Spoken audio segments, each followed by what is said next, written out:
Live. We live. What's going on, Chop Nation? What's good? What's good? Y'all come on in here. Give y'all a chance to come in before we get started. I say once we get maybe like a 20 piece or something, we'll get rolling. So, you know, happy Saturday. Yeah, Happy good morning. Saturday to you. If you in here, I'm gonna wait for some more people to get here. But if you here, you probably already hit to the Chop Nation, so you know what to do. You need to jump in the comments. You need to tell us where you're from. Say what's up. Use your manners. You know what I'm saying? Like all those Right. little small things that make the vibe good. Tell us who it is before we get started. If you're coming in, announce yourself. Let your presence be known. Real Yeah. quick, real quick. The Now, country. go ahead. No, I just want to say shout out to Consciously on the move this Saturday, having some family vibes and family situations, not even situations, but just making moves with the fam. So couldn't get on, but we are trying to make an effort. Shout out to all y'all. Go ahead and drop who y'all are, where y'all from. Say what's up. Say good morning. Don't be rude. Happy Saturday. Go ahead and jump in the chat. But Leah will be back with us for the next show. But we're trying to make more content, right? We really trying to be a little bit more present with the Chop Up Show. It's a lot of stuff happening around us on a regular basis. And so we be wanting to tap in with y'all a little bit more than we have been. So be on the lookout for these little random impromptu, oh shoot, it's time for the Chop Up Show. Because it ain't gonna always be on a Saturday. You know what I'm saying? It Right. might be on a Tuesday. We might hit you up on a we already do Thursdays. Y'all know we do Thursdays every night at 7:30 Pacific time, right? 9:30 Central time. We already doing Thursdays, but you never know when we're gonna pop up on you. So y'all just need to be ready. Who we got in here though? We got New York, we got Florida in the building, Illinois. Yeah. What's up, Rocker? In the city, we gon' slide, bet I be there pronto. Me, my guys, we really live. Lord forgive me, pay my tithes. Please don't have me reach inside, and that's in the console. Keep the semi when I ride, lit off Henny when I drive. In the city, we gon' slide, bet I be there pronto. Hey, listen, I gotta keep showing y'all love. What's up to from the Chop Up Show? It's a beautiful Saturday morning. We got South Africa and South Texas in the building in the comments. So I gotta say what's up. What's up to Fort Worth, Florida back in the building. Listen, it's your girl Toya G hanging out with y'all. It's the Chop Up Show on a Saturday morning. As I was explaining before we got started, you never know when we just gonna pop up on you these days, right? We got our Thursday night show, 9:30 Central. 7:30 Pacific. So y'all know to tune into the Chop Up Show then. But outside of that, we about to just really start tapping in with y'all a little bit more because we be talking. We be like, I wonder what we be like. We wonder what Chop Nation got to say about some of this stuff. So that's the nature of what we're doing. But clearly, I'm not by myself. I got this young man on this show here with me. Can you talk about yourself real quick, sir? Listen, it wasn't no way. We gotta do the sports chop. You know what I'm saying? Yeah. We haven't done one yet. You feel me? And so actually, I think we've done something in the past. We've done something in the past, but with everything that's going on in the world today, sports is actually bleeding on over to a lot of the other conversations that we have. So I am Damo, the political plug, and this is the chop up. I'm ready to get it. Shout out to Lee, man. He got he back in Houston with his fam. So Saturday morning you got football games. You You know what know. I'm saying, all of that. So let's get it. Let's get it. I'm ready to get into the conversation.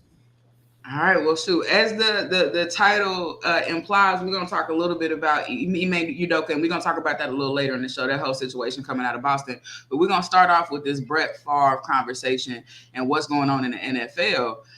Based on what we hearing out of Mississippi. Now, we first saw this story kind of rise to the surface a few weeks ago when we were looking at what was happening in Florida, in Mississippi, right? In terms of Jackson, Mississippi, specifically in their water issues, we saw a lack of public infrastructure. We saw a lack of appropriate pipes so that when they were having bad storms, the water wasn't going where it was supposed to be. It wasn't being purified, clean. It was being sent to their homes dirty, and as a result, they went without water for weeks, right? They had this issue a couple times with a couple issues or series of storms that happened that just, I still actually, and I'm ashamed to say, I don't know the current condition of their water today, but I have seen repeated kind of updates of the fact that they've been cleared to use their water, but they're still under boil orders in a lot of places. So that's how we got to Brett Favre, right? To be clear, I want to make sure, because just like Plug was saying, there's a lot of context and connections between what's happening in our social world, in our political world, and what's happening in the sports world. So a lot of people start saying, well, where's the money, for Mississippi? Where's the money for Jackson, where 83% of the population is black? And a lot of people saying it's money out there, it's just being misallocated. right? The state of Mississippi received $4.4 million from the infrastructure bill alone to start facilitating some of these projects. So it's like, where's the money? Why is the money not going to majority Black places? And on top of that, if the money not going there, where is the money going? That sets us up to start looking at Brett Favre, who's been dubbed the hashtag welfare king on Twitter and on a lot of other social media spaces, because he has basically taken money from the state and run. Now, if any of y'all are familiar, if y'all familiar like I'm familiar, you know, we from the hood, Kansas City, representing 816 block in Kansas City to be more specific. We know about public assistance. And TANF, also known as the temporary assistance for needy families, right? TANF is programming that, you know, sends money to impoverished communities, sends money to households under a certain particular amount. And we know poverty is not unique in the state of Mississippi. It's actually very common, right? And so one of the poorest places. Say it again. One of the poorest places in the country. Mississippi ranks last on almost everything. You pick a thing, and Mississippi is somewhere down the bottom, hanging out. Yeah. Right. And so he's caught in multiple text messages with various Mississippi state officials, people over the welfare programs. I think the governor is involved in some of this, for siphoning off about $5 million for his daughter's volleyball stadium that she was about to go play in, had never played a game, was about to graduate and go play in Mississippi State. Right. So that's blow number one. Like, I mean, and he's having conversations like, is it, are you sure this money can't be traced back to me? They're assuring him. So it's mutual. He's not just in the system, getting on the computer, plucking keys, getting through to get money that don't go to him. No, it's officials working alongside him. He's like, is there any way this money can be tracked back to me? They text him back like, nah, we usually don't release the names of the people we get the money to, this and that, so you should be good. So like, he really trying to watch his ass. Like, in the context of creating these arrangements, he's literally like, hey, can anybody know that it's me type shit? You know what I'm saying? And they are telling him no, not only like, protecting him. You know what I mean? So yeah, go ahead. Yeah. So then on top of that, he was allegedly too, and this is alleged, but also I think it's been proven by a lot of people, awarded $1.1 million for speeches that he never gave. He was supposed to show up and make some appearances as a result of his position in the community, his legacy in the state of Mississippi, his career and things like that. He never showed up. So we're talking about $6.5 million right now. Right? I don't know if you're keeping track at home, but I definitely am. And then, one thing that's lessly being talked about is that he invested in a biotech company that was able to acquire $2 million in government funds to be fortified. So this is also money that, because he's Brett Favre, he gets to direct the traffic of. Yeah. So the conversation has been, let me see. And by the way, Brett Favre should be concerned. Here's why. John Davis, who was the welfare director of Mississippi during that time, has already pleaded guilty to welfare fraud schemes to the tune of $77 million. And will be testifying. So not only is Brett Favre 5.5 is just a little piece, even if the 6.5 is just a little piece of the $77 million that has been misallocated. So this issue, and why we talking about it, right, outside of it just being important, talking about Black citizens in places like Jackson in the state of Mississippi, is that people like Mike Vick, people like Jameis Winston, right? We know Mike Vick was accused of dogfighting back in the early 2000s. We know Jameis Winston in the 2010s was a college football student who got caught stealing 32.72 versus crab legs. Say it again. Like $32. He played for the Saints. 32.72. I got the numbers mixed up. Worth the crab legs, right? As a student. And so, Damo, we're here. Plug, like we're having this conversation about the importance of Brett Favre. Do you think us having these conversations, because you know the public gets stole from every day. Right. We know these rich white men get with shit every single day.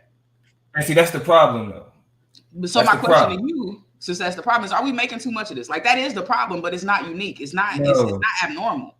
Are we making too much of this? Are we riding this story out too long? Is it old news?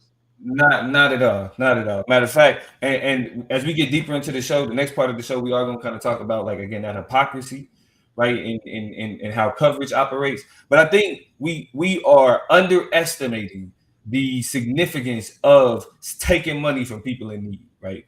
Like, I come from a public assistance background type shit. Right. You know what I mean? We like seeing that type of shit. We know what it means to be denied for particular shit, right? For being denied food stamps, being denied welfare funds, being denied anything any type of funds for needy families. We know what happens and what that looks like when they denied for that, right? Mm-hmm. It puts people in real fucked up circumstances. And what's frustrating about what's going on with Brett Favre is to take that much money from people in need. Niggas gonna get it the way that they best know how, right? And so if these programs that are supposed to be used to help people in these neighborhoods, Mm-hmm. right? If that money is being taken away from them and given to people that already got money for frivolous shit like volleyball stadiums, right? All that does is increase the desire to be like, oh yeah, fuck that shit. I'm in the streets. Can I ask you a question? Yeah. Right, because these needy people, I'm gonna tell you what I've been on the Twitter streets. I'm gonna tell you what the opposition has been saying in the face of what you're talking about. What I've been seeing, both from black folk and from white folk, is we up here making a mountain out of molehill about this nigga game in the system, which is the same thing black folk do when they sell their food stamps, when they move their stuff around, when they misidentify their information on whatever paperwork and they able to get over on the system. Like, we do a lot of interesting things with the welfare system too. So how can we sit in indignance and talk shit about what Brett Favre did with the system and playing the system when niggas is out here hitting licks on it every day? It's really about just kind of getting over on the system. What is your response to that kind of mindset? Well, is that a fair argument? Because I mean, like, no, it's a terrible. I can go argument buy some food stamps from a nigga right now. So that's what I'm saying. It's a terrible argument because it doesn't take circumstances into account, right? For example, money is money, food stamps is food stamps, right? Right. Food stamps can only get you certain kind of food. Money can buy whatever it is that you need, right? So hustling and transferring, you already got to be in dire straits to be selling your food stamps because you already considered broke because the government giving you food stamps. You see what I'm saying? So like to compare that to like literally taking millions away from welfare, like let's remind the people what welfare is for. It's literally for the purpose of providing funds to families in need. It's stealing from charity. I think it's also important to recognize too that the state has a terrible metric for identifying what need looks like, right? You know what I'm saying? A lot of us, I don't know about y'all, but like I was in college trying to get food stamps and had to work a part-time because I was a debater. And you know what I'm saying? Like food stamps should be designed for people in my situation. Like couldn't make but I had a little bit of money coming in, but they was telling me I was making too much money. I make too much money for food stamps? So what is you telling these people? You know what I'm saying? Because I'm barely making any money, but then you have to make money in order to show that I guess you out here trying to make money and not be dependent on the system. So you end up in this weird, awkward middle place where you make too much, you make too little, and all of a sudden that determines whether you in or whether you out. And so one thing that I recognize is that the state has a terrible system and metric for recognizing what need looks like.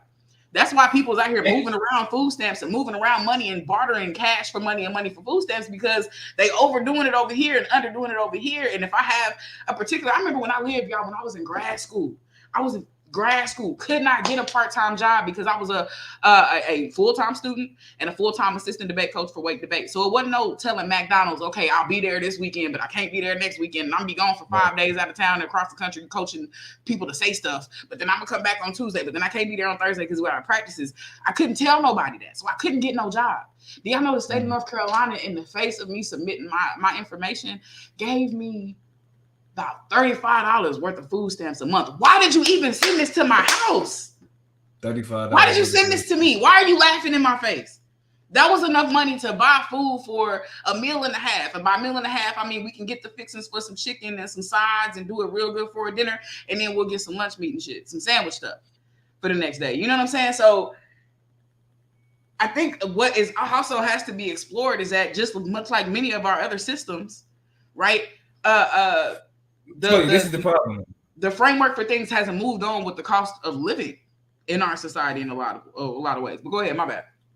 Because I wanted to build on what you're saying. You speaking from the standpoint of individuals actually give a fuck about people on welfare. True. Mississippi is a deep red Republican state. Yeah. They could care less about fucking poor people. For real. Like the fact, like really, if they could, a state like Mississippi would get rid of it. You're right. The people who run the state, if they could, the people that run the state of Mississippi would wholly get rid of welfare.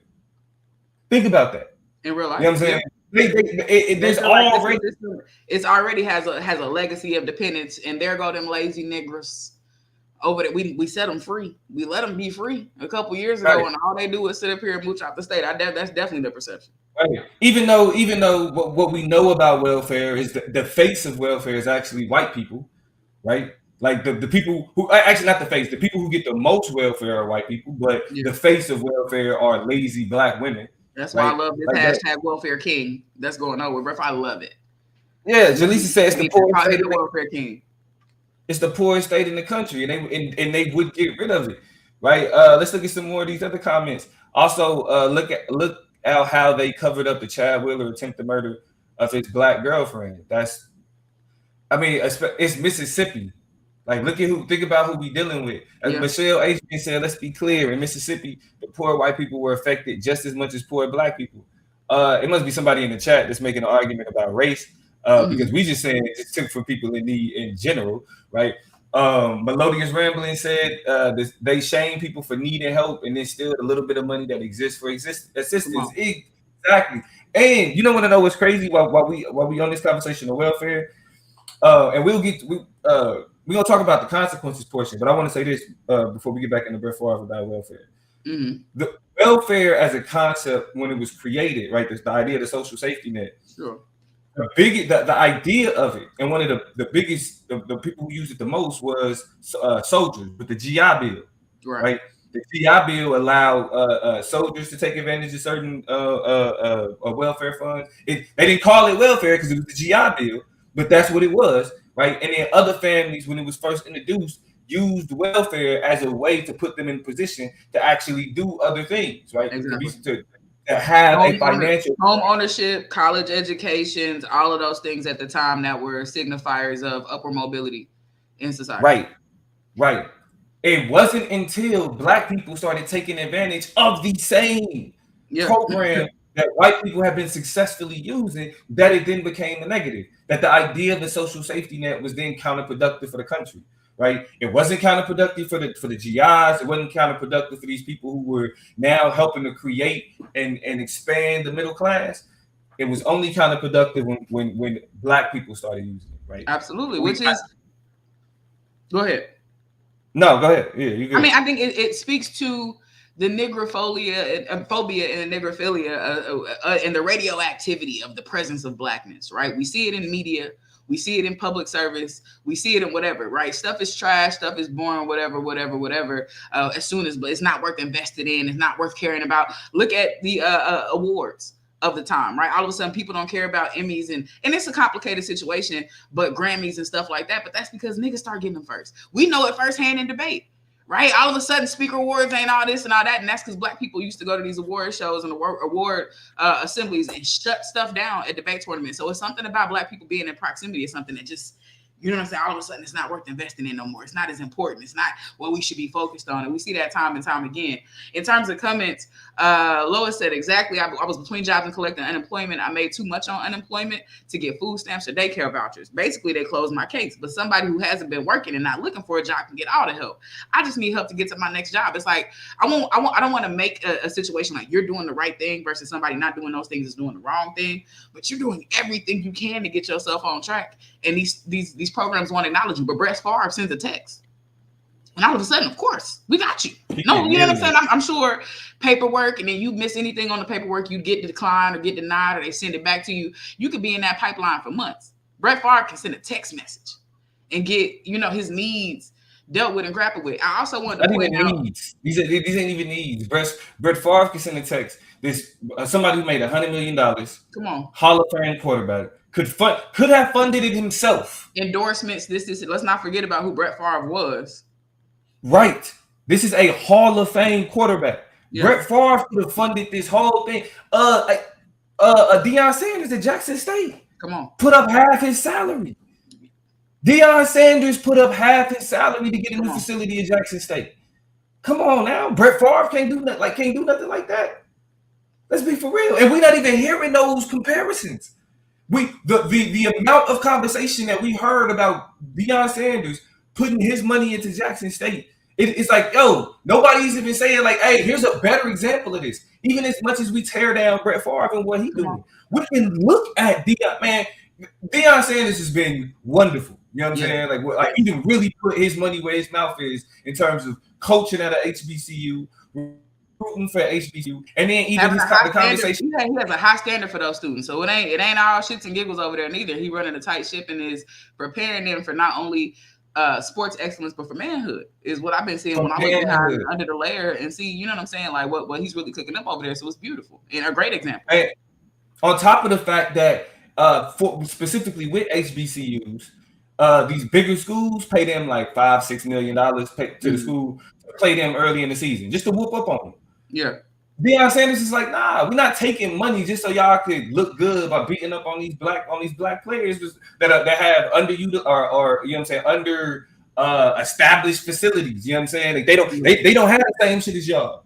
You know what I mean? Y'all really just using us as punching bags and paying us $5 million to do it. Not happening no more. Go ahead. On one hand, we got Deion Sanders actually putting his money where his mouth is, and then you got somebody like Hall of Famer Brett Favre stealing from welfare.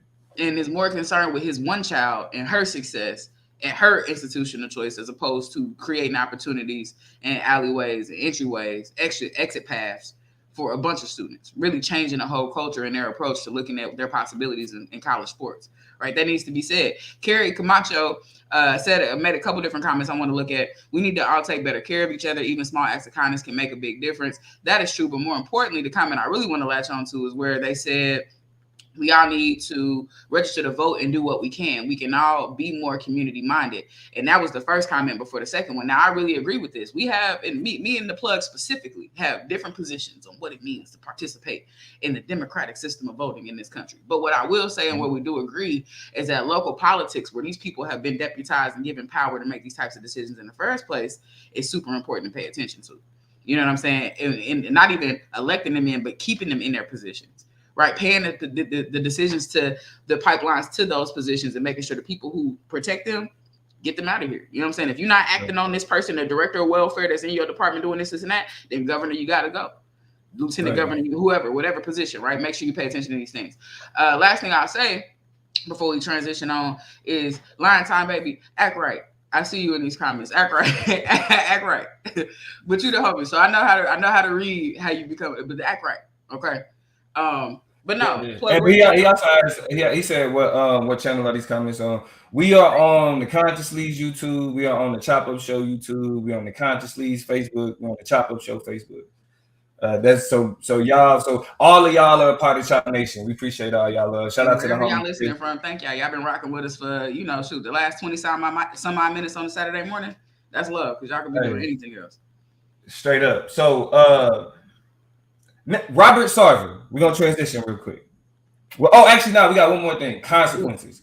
Okay. Should Brett Favre go to jail? Immediately. Should he go to jail? Should he be fined? Okay. Expeditiously. And be fined. Brett Favre go to jail. Okay. Both. Yep. What y'all think in the chat? I almost want to say a year per million. So we'll see you in 6 years. OG. But we know it ain't gonna work like that. But I do think. I mean, listen, they out here talking about being voracious about the manipulation with this loan and that loan. They coming to get you if you did this fraudulent thing. They got to treat them the same. Go get him. Because niggas is being thrown away, locked away with the key and doing fed time for less. You know what I'm saying? So I feel like, you know what I'm saying? Like, it's definitely one of those keep those same energy moments. Marzek said both of them. Gentel said, go to jail. Erica got biblical on him, said stone him. Tyler Daniels said pay and jail. Yeah. Do not pass go, Lois said. Do not pass go.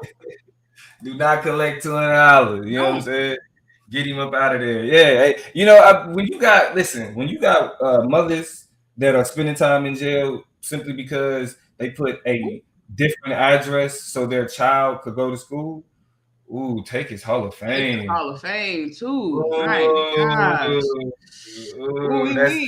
Yeah, because I mean, these are awards of character. You can't be a hellion and become a Hall of Famer in the league. It don't work like that, right? Instead, you know what Shannon Sharp brought up though? What's that? Because like before we get off Brett Favre, let's not forget he has a history of being an unsavory character. When he was with the Jets, it had came out that he was on some straight sexual harassment shit. He lucky it was before Me Too. Because if it was after Me Too, Brett Favre would have been done for. Absolutely. And so Shannon Sharp pointed out that when he was inducted into the Hall of Fame, nobody brought up anything that had to do with what we know that he had done with a Jets masseuse and all of that other stuff, right? Right. But they used T.O.'s personality and the things that he did off the field as a way to keep him out of the Hall of Fame. Brett Favre was the first out of the Hall of Fame. Yeah. Man. So it's like this dude has gotten so many passes, it's ridiculous. But now the reason why you can't look past this is because these funds that are used to help to improve the lives of impoverished people are being used for bullshit like volleyball courts or volleyball stadiums because of people like him. Absolutely. And it has to be some consequences. William Johnson, in the name of consequences, and I think this is a good last word, William Johnson says the system is so contrived, though, that even if he gets jail time, how long it's going to take for him to get pardoned? You do have people with that capacity, people like the governor, a bunch of, different people in the hands of that. And so it gets messy. But go ahead. Solomon said OJ Simpson is still in the Hall of Fame. Stop the cap. If OJ isn't there, anybody else should still be in there. All right. Good in a way, that's a touche. Good point. So now we're going to transition over to Robert Sarver. For those who don't know, Robert Sarver was the owner of the Phoenix Suns and the Phoenix Mercury. Absolutely. Yeah, which is the NBA team, the Phoenix Suns. He's still currently the owner. I don't think he sold them yet, but he is. So the current owner of the Phoenix Suns and the Phoenix Mercury, the WNBA team, a while ago, and this is what's frustrating about this. A while ago, it had came out that he was like reckless. You know what I'm saying? Like in terms of racially insensitive language, and straight up sexual misconduct. With cheerleaders, I think more specifically. And he was accused of creating a hostile work environment. Mm-hmm. This was like was it before the finals? Yes. This was a minute ago. This is before the finals. Now let's think about it like this. The Phoenix Suns were in the Western Conference Finals. Mm-hmm. No. Yeah. No. They was in the second round. I think they got knocked out in the second round. Second round, right. They was in the second round. Mm. Nothing. No news. The only thing that was talked about with the Phoenix Suns was Luka looking at Devin Booker like, exactly. You know what I'm saying? When they got their ass up out of there. But now it's with the NBA concluding its report, the NBA chose to suspend him for a year. All right. No. The NBA chose to suspend Robert Sarver for a year. Right. Now, nobody liked that. Everybody was like, NBA, what are you doing? Yeah. Their reasoning was because when it came to like his use of the N-word specifically, they said that he didn't display any racial animus when using that language. To give more context for that, the lack of racial animus, he was basically saying it, repeating what other players were saying. So like he would be like, such and such said, nigga, you can't do this and that, whatever. So he wasn't saying it maliciously, but what was clearly deploying it in an attempt to reflect or impersonate other people. Right. So I mean, whether it's reflecting other people, rap lyrics, just he was trying to be cool type shit, right? So NBA was like, he wasn't being racist. He was trying to be cool as as an old white man, whatever. He wasn't being racist. Racial. He was being racial. But he created a hostile work environment, and so right now it's transitioned towards, even though he was suspended, the other owners, the minority owners of Phoenix organizations have pressured him to sell the team. The question that I have is with what came out about the circumstances. Should the NBA have been harder in terms of their consequences? We know what happened with Donald Sterling. Donald Sterling was the ex owner of the Clippers. He was dating a young woman who was seen at a NBA game with Magic Johnson, and she recorded a conversation of Exposed him. Exposed him. She recorded a conversation of him going off about her being seen with a black man. Donald Sterling's team was essentially taken from him by the NBA. And so with that standard being set, should Robert Sarver have suffered the same consequences as Donald Sterling?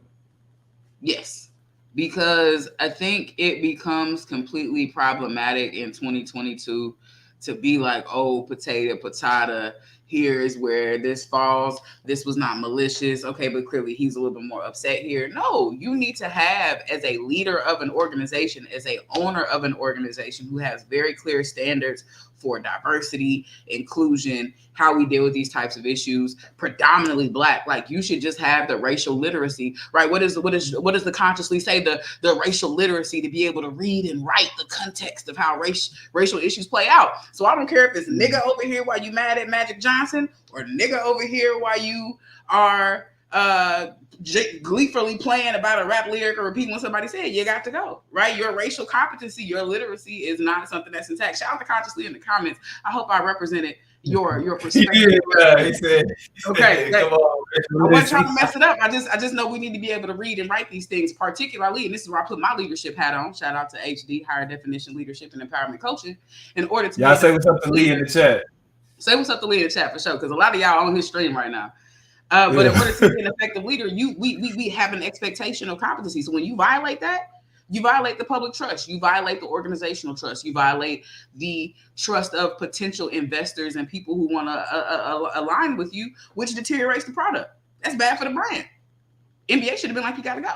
You know what I'm saying? Yeah. So that's what I'm saying. Right. Some of the comments we got, they should but won't. Mark Cuban didn't have anything done to him over the lack of control of the Mavericks. I think what happened with the Mavericks though wasn't necessary. It was like if Mark Cuban was responding, like if Mark Cuban himself was doing it, like Donald Sterling himself was the issue, right? That'd be like saying somebody like the owner of the Celtics should have to deal with something that Ime Udoka did, right? Mm-hmm. But I get the point. Brian Pickering, research over research. I know how that go. He's made his wealth of the people he's been dehumanizing and demeaning. Exactly. I think that's what's frustrating about the entire ownership structure of major sports is that these racial instances are, they're compounded by the fact that the majority of these sports teams are Black. And so when they are displaying this lack of any type of racial understanding or any type of racial literacy, they do so with flat out disrespect to the people that's making their millions, and it reflects slavery. And I'm gonna tell you what makes exactly. I'm gonna tell you why, because this is what I feel like when I think about the fact that we have Donald Sterling's and Robert Sarver's walking around, or Sarver, is it Sarver or Sarver? Yeah. Walking around, what I picture in my mind, and this is in association with slavery, is like the big house where these rich white men sit around in executive suites and be like, yeah, so the niggas are protesting again. Who knows what our players are going to do? We got to be careful and think about how we manage this time, because the homies are out there upset about what's happening. Like I picture them being as pompous and as just asshole-ish and as disconnected and as flippant and dismissive about, like, I just picture them in close quarters with each other and how they talk about it. And I can see both of those in anger and in jovial just conversation or passing conversation. Mm-hmm. Both throw that around people because they feel like they are so far removed, they're so far above these social issues that we're constantly negotiating on a day-to-day. They said, look at those niggas. These niggas come to practice. These niggas want to be us. Like, I see it and it makes my skin crawl, right? So yes, get them out of here. Right? It's like I think especially, it's kind of like if you run a daycare, you know what I'm saying, and like people don't trust you around kids. You can't run a daycare at all. You know what I'm saying? Like, so if like you are making your money, you know what I mean, off of like really the real labor, like the bodies you making, think about, like, because people get mad because NBA players and NFL players are millionaires, so they really, a lot of them don't appreciate or don't like the slave analogies, because they're like, oh, how you comparing them to slaves? They make millions of dollars. Yeah. Right, but think about it though. They're making millions, doing what they do. But the people that's paying them are making billions off of their actual bodies, how fit they are, because you know how fast their millions can go. Yeah, an injury. Yep. If your body is no longer physically capable to do the I mean, it's 2022, a scandal. If you do it bad enough or terrible enough to where I can't get you out of it, you out of here. We ain't got no choice. Ray Rice got him smooth the fuck up out of there. Come on. Right? Like, and they say, like, sports, the sports media literally admits that your like what they put up with only goes as far as your production. If you scoring 3-4 touchdowns a game, 100-something yards a game, if you do some bullshit, all right, cool, whatever. You know what I mean? But as soon as that production decreases and the bullshit stay where it's at, yeah, they getting you the fuck up out of there. The millions don't last. It was an entire 30 for 30 called Broke about how, you know, yeah, they created this culture of making these young black men millionaires, and then when they didn't have nothing, like when no longer had any use for them, they got them the fuck up out of there. You know what I'm saying? So discarded. You know what I mean? And so, you know, this idea. No, my bad. No, just to cap it off, just this idea that, you know, it's no longer it's offensive to consider it slavery. It's like, y'all don't understand how neoliberalism works. We in the new age of like wage slavery. We're in a new age of capitalism. It don't look like what it used to. And that shift took place in order to maintain the same social dynamics. Yeah, let's give them millions. But this shit gonna look just like slavery. Yeah. The social dynamic is literally the same, even with them having millions. So, I mean, I do want to, Solomon, we want to be fair about this conversation, right? Because Solomon does bring up a good point. Nobody's holding them hostage and saying, go make them millions. Go make them right now. So Solomon brings up the other side of this issue, which is think about the players' control of the narrative. If all players in both the NBA and the NFL just one day on the field decide to put down their helmets and go on strike, it would make the owners bow down to them. The problem is that you will have thirsty strike players behind them coming to fill their spots. And as long as we as black people have no unity, which we haven't had since the 60s, we're always going to have issues like this. At some point, we need to come together. And then I think there's more to comment, but it gets cut off. The only thing, and I agree with that, however, right, because of the huge, vast kind of spectrum of pay in the league, right? You then also put very under bench players and people who don't really make all that much money once you get them paying your trainer and paying for your house and paying for a lot of the other things that go along with being an athlete. They don't really have a lot of money left. And that creates a good nigga, bad nigga binary.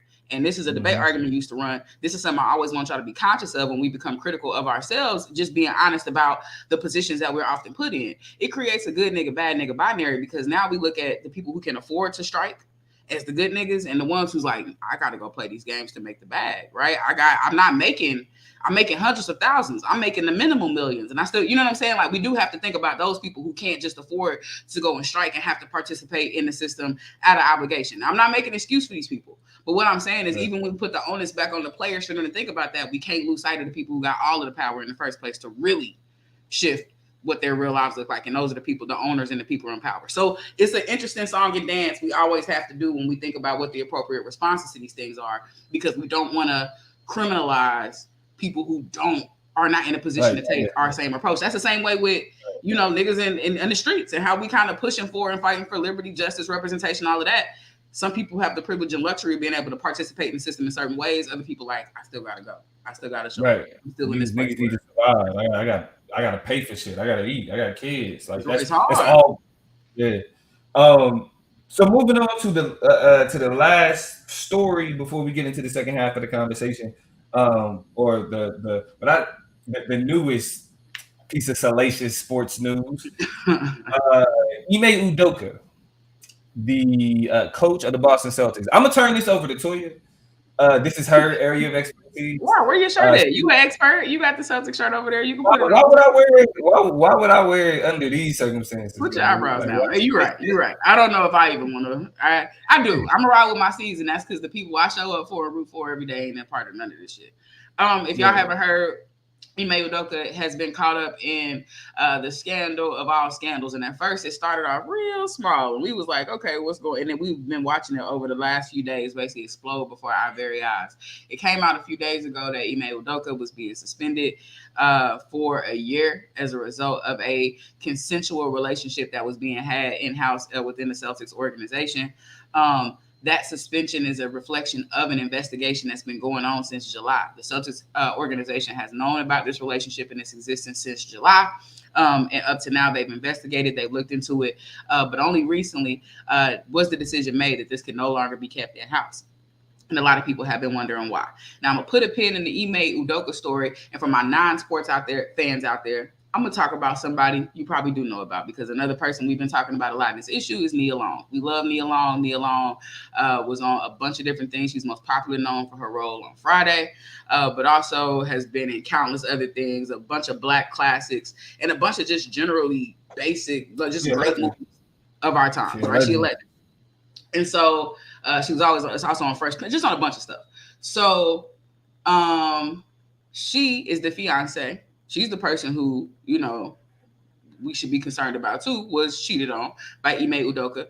And I mentioned that this investigation been going on since July. Come to find out, she has not known since July. Sometimes people just keep the business close. They know, you know, what's happening behind the curtain, and so they don't speak on it. Love Jones is another example. Thank you for that. I was coming up short with my movie titles, but delightful DLB got me. But she actually didn't know until a few days ago, when she had to be told abruptly because the news was about to be released. So she was actually blindsided in all this. I think just moved and relocated herself and her son to Boston to be prepared for the start of the season. I think her son is like a teenager, a young teen or something like that. And so she has even allegedly gone out and said, you know, she needs a lot of support right now, but she's going through it because this is just sending her into a whole whirlwind. So that's the Nia Long part of it. You know, the internet went crazy. Black Twitter went crazy. Like, you can't treat Nia Long like this. And I agree. Should nobody get treated like this. But, you know, depending on how old you are, our cousin. Not one of our icons, man. Yeah, you can't treat not her. But should have kept it at home. Thought I needed a Nia Long. Yeah. Is that a J. Cole there? Kanye. Okay. Touched it. Anyhow. So let's go back to our pin that we put in the story about Ime Udoka now that we got one of the casualties of his decision-making out of the way. We go back to the story with Ime, and we've been watching it unfold. And I'm a Celtics fan, so, you know, I've been really on the wire, kind of peeping how shit been moving, and this is where it gets sticky, because speculation has been coming out like, okay, somebody must have got pregnant. That's why, you know what I'm saying, they had to go out and tell this information, because people been looking at the Celtics like, why would you put that man on blast? Y'all been knowing about it since July. Y'all could have kept that in-house. Clearly, right, something forced the Celtics' hand to have to put this information out here all of a sudden. People start speculating what it could be. We got the pregnancy rumors going out. Then I saw a thread that said this. It said, and I won't quote, but here's what the thread basically explained. There was a man in the Celtics organization that works in finance. He was frustrated that his girlfriend was cheating, but didn't know who she was cheating with, so he hired a private investigator. The private investigator then goes out to basically follow her around. I thought we only got private investigators for wives. They just got their whole girlfriend like, yeah, I'm on you. That's what was said, right? But there's a plot twist in this, right? This is just the story. I'm giving the evolution of the story. Right. Apparently, and I want to, I'll go back there in a second. Apparently, when the private investigator was hired, followed her around, and who does he find she going to go meet up with? Ime Udoka. Like, never thought it was going to be the head coach of the whole damn basketball team. Like, thought it was somebody in some other department. Maybe the nigga do media or something. Maybe he the one making the memes on the Celtics Twitter. Like, just had no clue that it was about to be the head coach. So from there, he gets pissed. He decides to take his discovery back to the Celtics organization, says, listen, I'm about to blow the top off this thing if y'all don't go ahead and fire this nigga or meet my demands, basically. And it's going to be a wrap. So I think in a way of getting in front of him, exploiting the information, going to a TMZ, going to some news outlet or whatever, I think Ime Udoka's camp decided to release this information, and then the Celtics followed suit to confirm it. It's kind of jumbled who put the information out there first. Now, a couple things to note, right? Even though this is speculation, we don't know the details. It's a lot of people in the media who've been defending him, right? Stephen A. Smith has gone on tirades back up out this man. It should have been information that's kept in-house. I agree with him when he said, if y'all didn't fire him, then what are we talking about this for? Like, if y'all decided not to fire this man and let him go from the organization, and this should not be news, because y'all decided to keep him on and let him keep doing this thing. You got other people like Matt Barnes who went hard. I also think, who else kind of got on there? There's a couple other people who got on their platforms and was riding for Ime Udoka. And so it's like, okay, shit, that is in my timeline. So, one of the homies in Oklahoma City, he was like, I'm gonna ride for the Celtics coach the same way y'all rode for what's the name of her entanglement, Jada Pinkett and her entanglement. My God, I didn't even see that connection to it, but sure, right? And so Matt Barnes 2 mornings ago woke up and said, wait a minute. He had to post this video in his car when he was driving. He was like, listen, I have deleted the post where I was supporting this man, Ime Udoka. I've since found out the details. And Matt Barnes is crazy. If y'all don't know about Matt Barnes has caused conflicts on the court, off the court, him and Derek Fisher. Derek Fisher. Derek Fisher. Issues of intimate relationships. He has gotten in and started.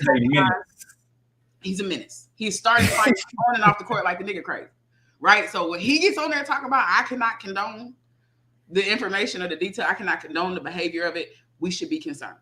So then we like, well, what is he not condoning, right? Me and Celtics Nation, I'm sifting through trying to figure out what's good. And here is what the ultimate speculation is of the multiple misdoings. It wasn't just about him being in a consensual relationship, y'all. The multiple misdoings of Ime Udoka. And I quote, here's the possible speculation. He had sex with a vice president of finance's wife. So this was not a boyfriend-girlfriend relationship. The person in finance was the VP of finance and was trying to check out his wife. Right? So had sex with her. Then sent creepy text messages and other unsolicited forms of communication that were seen to be harassing. The VP of finance wanted this public, which is what I mentioned. And so they were trying to kind of push back against him doing all that stuff. He impregnated somebody. So somebody's with child in this situation. It was multiple women, not one, but multiple married women. The organization asked him to stop before threatening to fire him, and he would not comply. And that from the women, I guess the multiple women he's dealt with, there is a pending lawsuit or a burgeoning lawsuit that we could be looking out for pretty soon. So it is said that they didn't fire him and they only suspended him because they trying to get their ducks in a row to really get his ass all the way up out of here. They just couldn't do it that swiftly, and there is some behind the scenes, behind the curtains business. Now, what we know about Ime is that he has declared publicly that he's not resigning, which adds to the indignance of his actions. And that the team will be led by, I think his name is Joe Mazzulla, who was the assistant coach of the Boston Celtics last season. So that's who's going to be taking over the coaching responsibilities. To be clear, not Brad Stevens, who is the GM now, and who a lot of people wanted to come back and take that role, but he said no, not at all. So thank y'all for sitting through my long ass story time. I hope I delivered the tea effectively. And I've given you some of the textures and some of the grooves that this conversation is developing. But long story short, TLDR, Ime Udoka is a doggone fool, and he's been acting. By the way, he's only been with the Celtics for this many years. For one, he knew. That's what I'm saying. All right, because we're gonna have a conversation about like the media's coverage of this shit after we talk about this nigga specifically. But we got man, we have to fucking do better, bro. The thing about it is, y'all gotta understand, when we make these big issues about race, when we make these big issues about sexuality, when we make these big issues about power dynamics and control and how that shit function, and specifically how white men take advantage of these things, you have to understand that there is a desire to kind of export these same. Mercy is a fool for this. I just thought I'd put that out there, and I'm gonna take the comment back off the screen. But maybe. And now that comment goes away. Carry on. I can't even tell y'all listening on the podcast what it said. I will. I don't know who this is. It just says Facebook user said, but it says have to. Have to. Mercy said he must have fire P. Somebody on Facebook said got to. And I'm thinking these comments are related, but I don't know. Either way it goes. But what's happening is the ways that we are attempting to hold white men accountable, they don't want to have to take them L's by themselves. Right. So anytime that black people put ourselves in position that we do something similar to what they get criticized for, they're going to attempt to be like, you did this to them, you did this to us white men. They're doing the same thing. Mm. So can he do it because he? So no, they're gonna bring the hammer down on your ass. Yeah. It was just like we had the story of the black woman that the black woman therapist who was fired because black men didn't like how she talked, right? About their circumstances and whatever else. Even though she was like she was a clinical therapist, right? Mm-hmm. And so the idea is like, oh, if white men could get fired for saying insensitive shit, this black woman should get fired for saying insensitive shit. Right. If all of these white men are getting caught up with Me Too, then black men who do the same thing should be caught up with these same circumstances. And we sit up here like we already supposed to be on our P's and Q's, supposed to be on top of shit already. But then we turn around and put ourselves in positions to have this spotlight put on us, right? And literally reinforce and reify all of these stereotypes while we trying to hold other motherfuckers accountable. Yeah. You know what I'm saying? Like it's like these types of failures in like ethical, you know what I'm saying, and moral decision making. You know what I mean? Like for black men specifically in power, like we have to be more responsible. Yeah. Like we can't always be saying shit like, oh, we need to we gotta have a better image and we gotta, do all the portray ourselves in a better light and then turn around and constantly allow ourselves to be put in these types of situations. You know what I mean? And so like when I hear it, when I hear it, it's just like, yo, like come on, bro. Like we supposed to be better than this. Like you was a up and coming star in the NBA. Yeah. Right. As a head coach, and this is what we got to deal with. So I want to address a couple things. So Andrew, I don't know if you started the show off with us, but maybe the title of this episode is misleading. We aren't comparing the situations between Brett Favre and Ime Udoka. That was the first half of the conversation. This is the second half where now we're talking about basketball. So football was first, now we're talking about basketball. That isn't a false equivalency. I see you in the comments giving examples of better examples we could have used, but that wasn't the framework for the conversation. So be sure to check out the top of the show if you came in the middle so that you can see how we treated this Brett Favre situation. Go ahead. Actually, he's gonna get cooked in this. Let me just cook Andrew now, right? First of all, he's had a good. He's talking about 18 former NBA players defrauded the NBA. Okay, they defrauded the NBA. Brett Favre defrauded welfare. Yeah, welfare recipients. TANF is used for the people. The league got the NBA. Okay, 18 poor players who made billions for the NBA. Yeah. Got to pull some slick shit. That's why no one benefits after, because these leagues are terrible at taking care of their players once they're no longer in the league. You know what I'm saying? So, right. That's why no one cares. Yeah. Because it's literally victimless. Stealing from welfare creates victims. Yeah. Come on, bro. Y'all got to keep up. But I want to your point that you made. Solomon says, but and this was before we got on the Andrew Sylvia comment, but he says, but you have to understand it's not a black man issue. It's a black culture issue. Black women are not raised to be wives. Black men are not raised to be husbands. Therefore, neither know how to do it. We also have a culture that promotes being promiscuous and unfaithful throughout our music, reality shows, and even on our TV shows. So we need to do better, even as a culture. Where does that fall within what you said? Is that in proximity to the direction what you're saying? Does that cut against it a little bit? Where are we at with what you said? That is whataboutism. Okay. It is a black man issue when we're talking about what a black man is doing. Yeah, bro. If we were having a conversation about black culture as a whole, you would be right. But right now, we're holding a black man accountable to the decisions that he made as a black man and what that means for the image of black men. Come on, bro. Like y'all, I understand, respect the nuance. Go ahead. Also, let's just not bash the culture. I mean, there are some criticisms. I'm not the person that's just like, don't talk bad about the things that black people create because everything is all good and all healthy and great for black people. Those are conversations to be had in particular context about specific things. But what I will say is a lot of what you see is creating or damaging or being toxic to our culture is not unique to our culture. So if we're going to talk about it, we got to talk about it all, because you're speaking from your purview. You probably see a lot of black media. You probably hear a lot of black music. You're not seeing a lot of the other media that's in other communities and other demographics and other ethnicities that give them access to that same type of shit. You know what I'm saying? So we also can't fall into the trap of being like, niggas exclusively do these things and we're worse off because of it. No, everybody does everything. If black people were solely the promiscuous ones and the rest of society was just all white and pure and clean, we would get boxed out and pushed out. But the space that is dominated by white people has allowed the comfortability with promiscuity, with sex, with the advertising of negative things.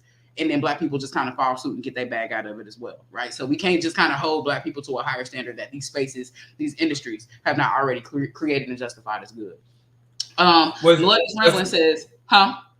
Go ahead. Just that I think it has more to do with him being seen as one of the blueprints for white America and the American dream bullshit, which is true, right? It was a big deal, and it continues to be a big deal to see these black coaches lead these teams. It's a big deal to see them, especially Mr. Clean and White on the right path all the time, Brad Stevens, to see him kind of move out the way. And then all of a sudden this black man comes in, because a lot of criticisms of Brad Stevens, specifically with the Celtics, was that this white man didn't really have the know. He was a good leader. He was a great coach. You know to tap in. It was a disconnect with him and the players. And so, yeah, he was brought in to be this black motivator and leader of the people and of the personalities and of the minds of this team to become a new engine for it.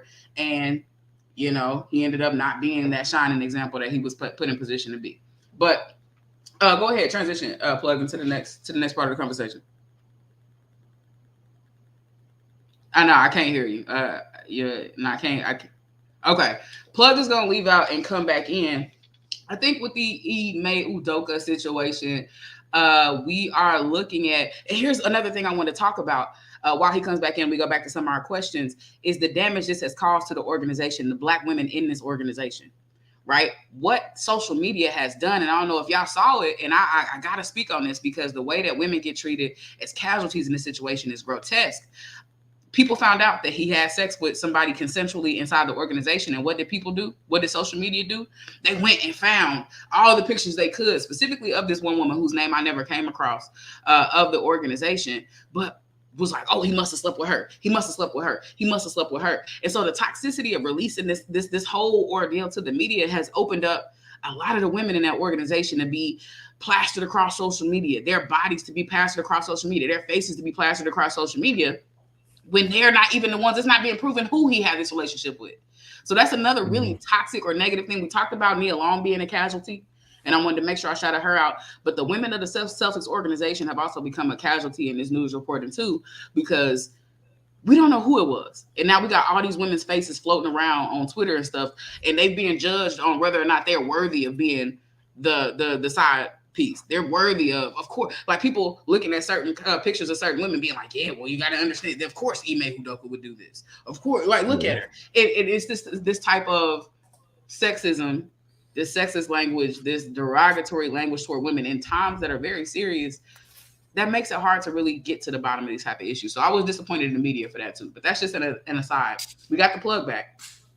So to transition into this to the last part of the conversation, and I want the help of the chat as well. I want to go ahead. Let's. I want to rank these stories in terms of significance and what they deserve, right? The attention that they deserve. Because if we just going based off of how it was done, you got Ime Udoka, Brett Favre in the middle, and then the Robert Sarver shit is just like at the bottom, right? Sure. If before, you know what I'm saying, because even the Robert Sarver shit, I had forgot about. The shit that came up, and it got literally no coverage during the playoffs, and then now it's popping back up, right? Mm-hmm. Brett Favre came up, and it's like right after the Ime Udoka shit popped, so it's like they're kind of talking about Brett Favre, but it's really like every breaking news. That's why Shannon Sharp and Terrell Owens is rallying so hard to get more people. They like begging for more people to talk about this shit because people, literally, their own colleagues, their own shows are not being created. Their own platforms are not being created to leave space to talk about these conversations or these issues or whatever with Brett Favre. So yeah, in the middle somewhere, but definitely not getting the airtime it's supposed to be in comparison to this situation. So I mean, and so in response to Andrew Sylvia's comment about who we should and shouldn't compare, it's not a question of comparing them as individuals. It's comparing the significance of what they did. Ime Udoka did some fucked up shit as a person. Right, as an individual, right? He this was his own personal moral failings. Brett Favre's moral failings literally is taking food out of people's mouths. Exactly. Again, in the poorest state in the country, The poorest state in the country. That means there's more people in Mississippi that rely on government assistance, that need government assistance than anybody else. Right? Right, period. Like we're dealing with a particular circumstance where the impact is much higher, but because we ignore the faces of the impoverished, we ignore the circumstances of the impoverished, and what it would mean for them to be, like I said, I've seen the impact of people being declined that need welfare. Yeah, we know what that looks like. You know what I mean? We know what that turns into. Because just because people don't get welfare doesn't mean that they're gonna stop working to get what they need, right?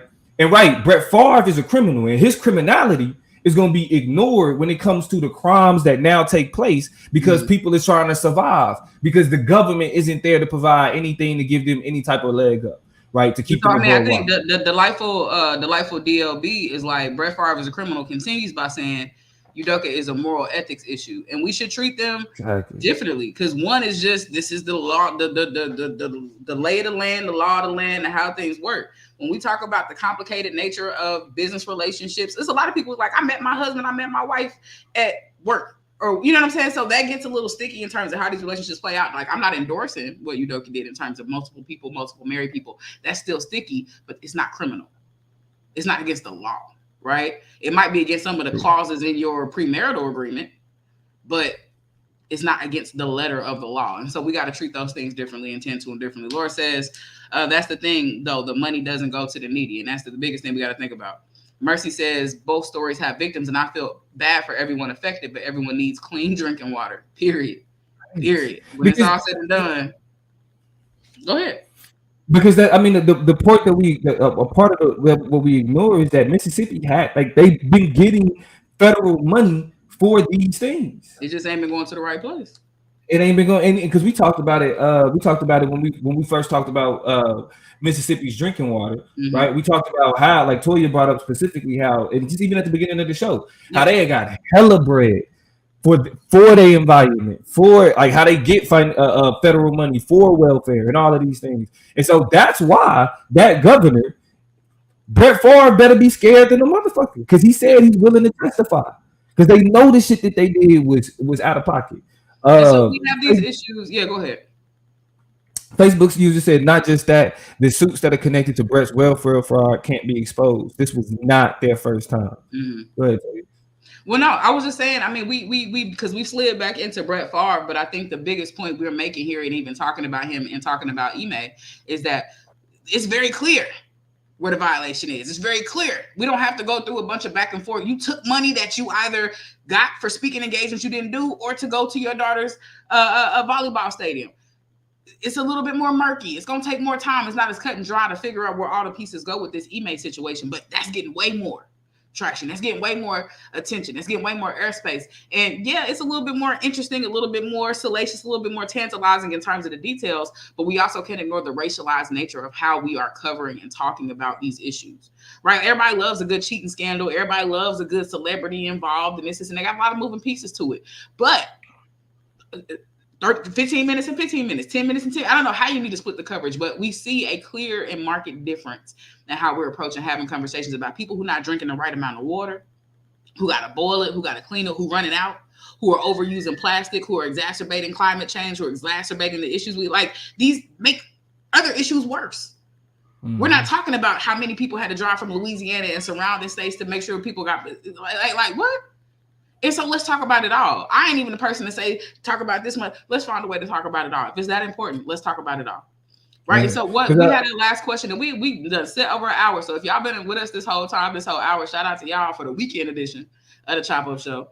But I think we had a last couple few more questions about this Celtics Boston Udoka situation. Yeah. The last question that I wanted to ask. So like we all agree that the way that the media is covering Brett Favre is bullshit. Right. If we're gonna talk about Udoka like as much as we are, there needs to be more of a conversation about Brett Favre. Certainly. The last question I want to ask is: does what's happening with Ime Udoka deserve this much media attention? Does it deserve this much? I mean, because I get, if it's Shade Room. You know what I'm saying? That type of shit, like this type of shit they run with. But like Undisputed and First Take and Sports Center, do they need to be running on the hour? You know what I'm saying? Stories on Ime Udoka. Okay, real quick, I want to shout out my big brother. Shout out to Eric Clipping the Please Barbershop over in KCK. Y'all Google him, go check him out. KCK 913. Go get a chop. Wyandotte County. And shout out to Mercy, man. Like, I don't even watch sports, and this shop was really good. Thank you for saying that, because we be worried about talking about sports issues on the actual show because we understand everybody's not sports fans. So it's dope that y'all are still tapped in and riding, even if you don't watch the necessary sports that we talking about. Now back to the channel. Oh yeah, and Melodious Ramblings. Got love for you. Said loving weekend. Chop up, and we're gonna try to keep these coming for sure. But no, to answer the question, do we need to be watching this on endless cycle, endless reel every 2 seconds? And we're gonna get to Andrew's comment in just a second. But the answer to that question, I think, is yes, but less. Yes, but less.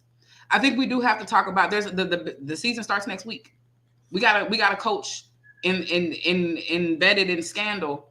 And a team is supposed to be clear-minded. I read a tweet earlier that was like, September is supposed to be the most quiet, most easy, last kind of little pieces you acquiring off the free agency wire, last little pieces being put in place kind of month that there is in a season of basketball. And instead, the Celtics have done the exact opposite. We lost our star center to knee surgery. He's going to be out for 4 months. He might not even play in 2022.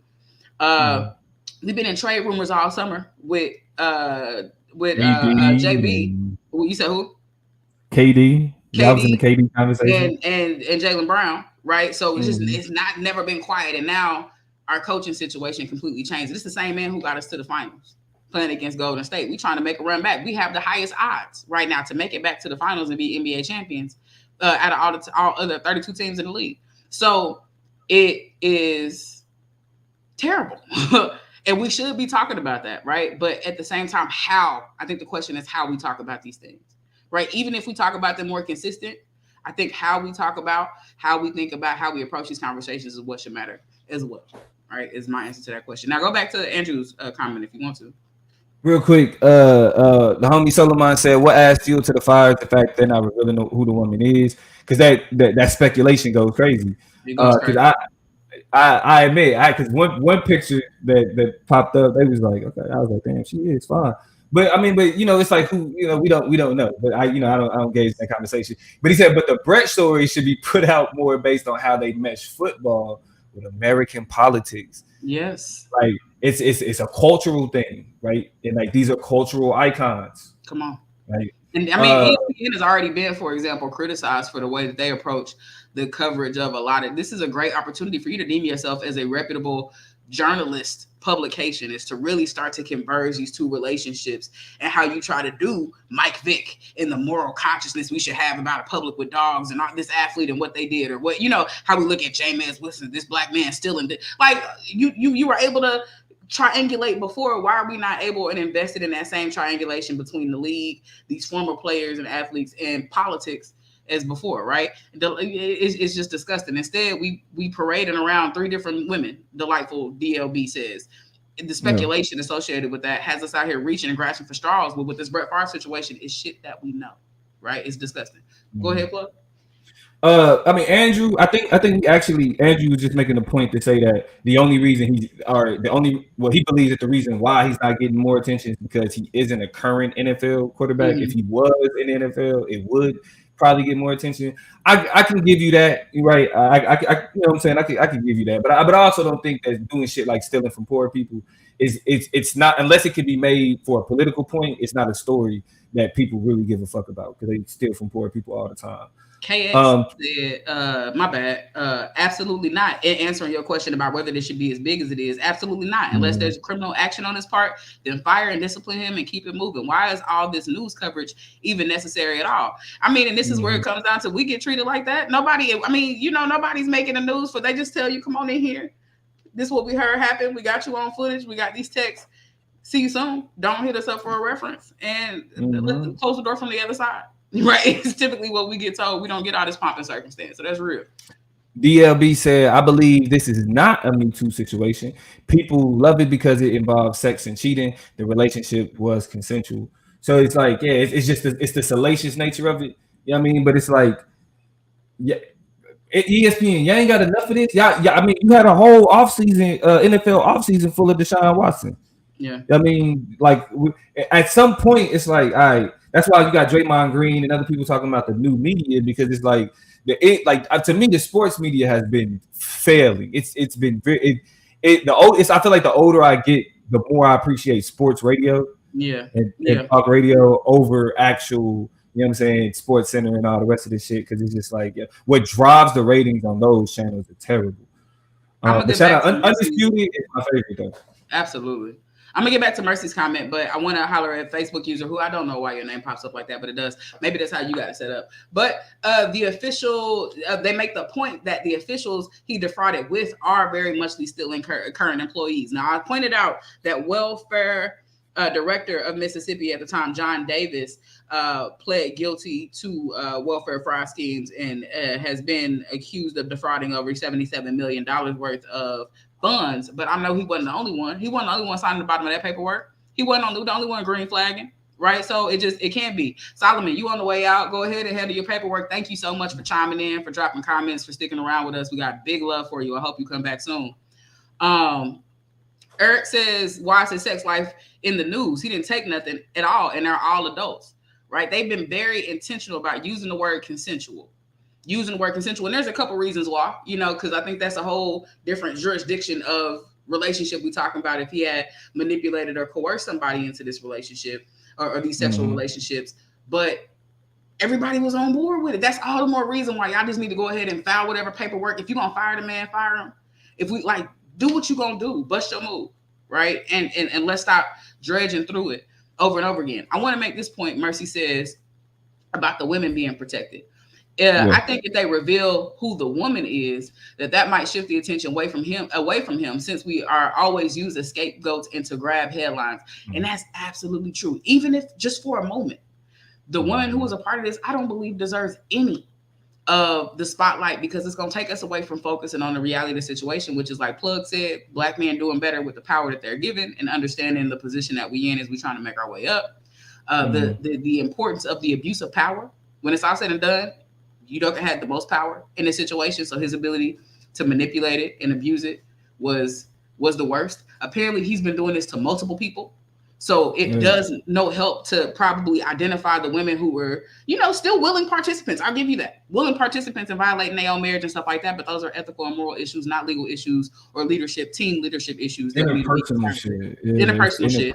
It's a question of your character, but you can go to therapy for that. We don't need to know your face. We need to see your face. Talk to you about that shit. Yeah.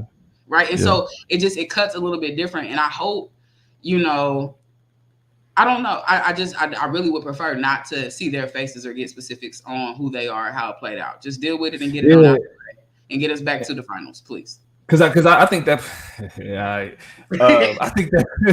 I think that puts actually the organization as well. Like if any information come out about those women personally, the Celtics could be held, you know what I'm saying, culpable for that shit. Yeah, because who knows? Like, people are crazy and ridiculous, and who knows what comes out of knowing who is involved, and Celtics fans. You know what I mean? Being like, bitch, you home record. You know what I'm saying? Like, I mentioned before that they've been kind of slowful about firing him outright, and I think that's because they're trying to cross their T's and dot their I's legally in terms of what they're liable for, what type of workplace environment they've created. They knew about this in July, and apparently it was resolved in-house. If those resolutions were inadequate and still violated some type of law or, breach of trust between employee and employer, those are all things they got to kind of try to iron out and figure out what's good. Laura, you on the way out. Thank you so much. I'm glad we learned some things together with each other. Have a wonderful rest of your weekend. We about to close it out here soon, but go ahead and jump to your last comments and we'll be done. So the last comment, I think Melodious Ramblers make a great point. She says, I feel like it's disingenuous to ask why infidelity is news. As a society, we've decided that the moral misgivings of the most powerful are something that should be scrutinized. I think that's a great point. I do think that's a great point. So when we are asking the question, it's like, should it get as much media attention as it does?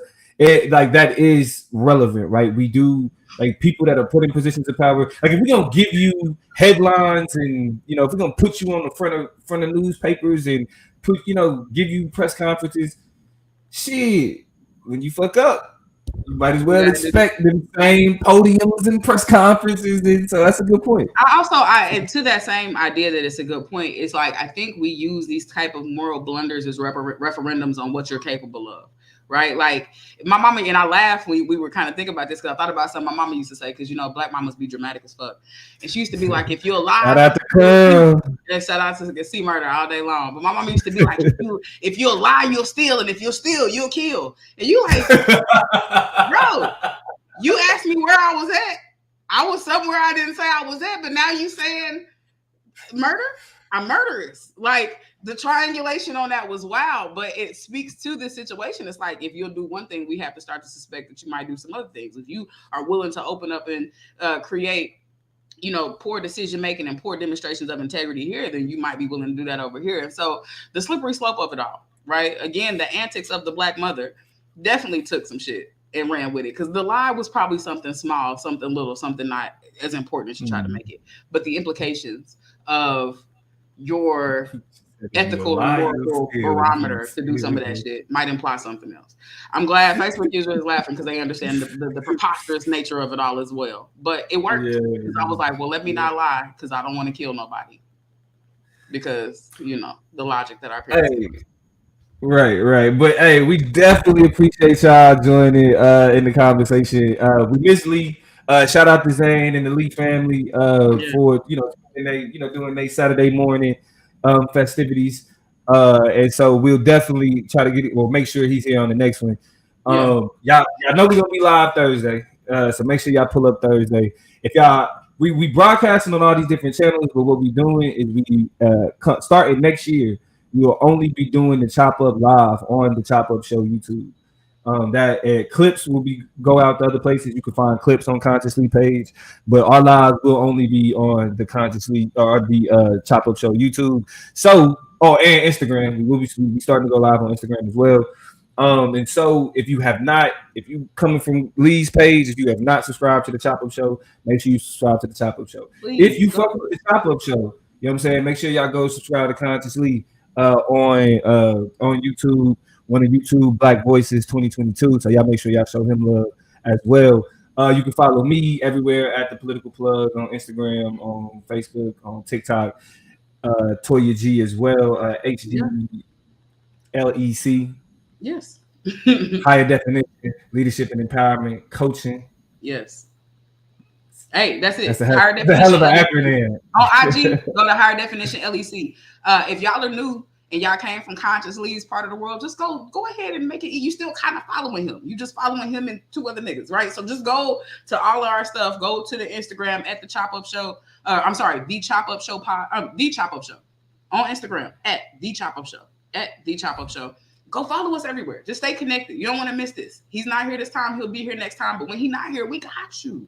We cool too. We love y'all too. You know what I'm saying? So let's make an experience out of it. KX is Amen and the black mother issue. You know what I'm saying? You feel me? Call your black mama this weekend. It's Saturday. Call somebody who has mothered you. If you don't have a black mama, call somebody who's invested in your life, who has nurtured you, who has pushed you. This is a good day to just tap in with somebody who has loved on you in this life. That's my Saturday advice to you. We got love for y'all. It's been a beautiful afternoon. Mornings. It's still morning. I feel like it's 2 p.m. Because we on the West Coast, so I know some of y'all on the East Coast. Y'all getting y'all day stuff. It's 10:30 around this way. So I'm about to go have some brunch mimosas with my family. You know what I'm going to go work out. I'm gonna go exercise my body. All right, handle your business. Hey, we're gonna start the show the way that we end each other. See y'all next time. In the city, we gon' slide, bet I be there pronto. Me, my guys, we really live. Lord forgive me, pay my tithes. Please don't have me reach inside. And that's